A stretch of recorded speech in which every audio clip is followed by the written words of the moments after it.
Direction l'hippodrome de Vincennes ce mercredi pour assister à la course du Quintet Plus, une belle épreuve réservée à des chevaux d'âge, un départ à 13h55 et sur ce plateau pour en parler, je retrouve Anthony Gruau. Salut Anthony. Salut Anthony, bonjour à toutes et à tous. Vous êtes prêt à nous présenter ce Quintet avec les conditions de course pour démarrer? Oui, en effet, avec d'excellents compétiteurs qu'on connaît d'ailleurs par cœur.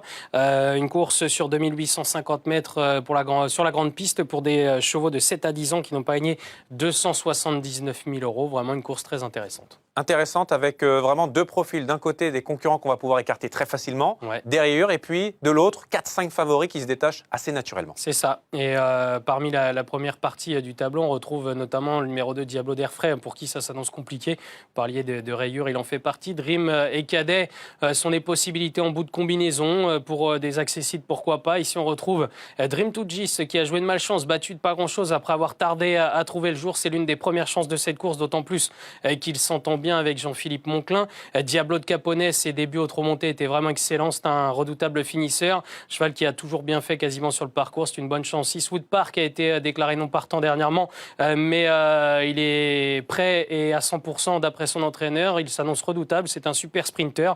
El Presidente va être le favori de cette course. Son entourage qui effectue le déplacement à Vincennes à chaque fois à bon escient.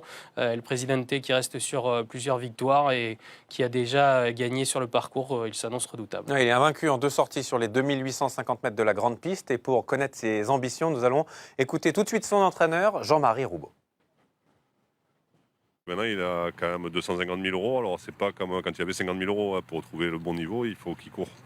Non, là, il a l'air d'être redevenu à 100%. Après, lui, il est tributaire du parcours. Il faut qu'il se fasse ramener, qu'il fasse rien du parcours. Et il sait aller vite pour finir. Et ça sent très bon quand même pour le partenaire d'Éric Raffin. En effet, il s'annonce redoutable, comme Évariste Dubourg qui avait gagné en faisant sensation. Désir de Banne dans cette partie fait partie des outsiders intéressants jugés sur son avant-dernière sortie. Et puis là, on retrouve de très bonnes chances avec Étoile de Kenny qui vient de faire sensation. Enzo Dessart, pieds nus pour la première fois de sa carrière, qui a désormais 2 parcours dans les jambes après un break. C'est l'objectif, la course visée. Il s'annonce redoutable. On va voir votre sélection maintenant, Anthony, en flexi 25%. Vous avez retenu 3 concurrents finalement en base de jeu. C'est ça. Le 10, El Presidente, le 14, Enzo Dessart et le 13, Étoile de Kenny. Ce sont les 3 bases, je pense, de cette course. 2 X derrière et puis j'ai ouvert un petit peu avec le 4, le 6, le 8, le 9 et le 12. Tout ça pour 10 €. Merci beaucoup, Anthony. C'était parfait comme d'habitude. On poursuit l'analyse de ce quintet sur le site d'Equidia.fr ou dans Ticket Gagnant. Départ de cette épreuve à 13h55 ce mercredi.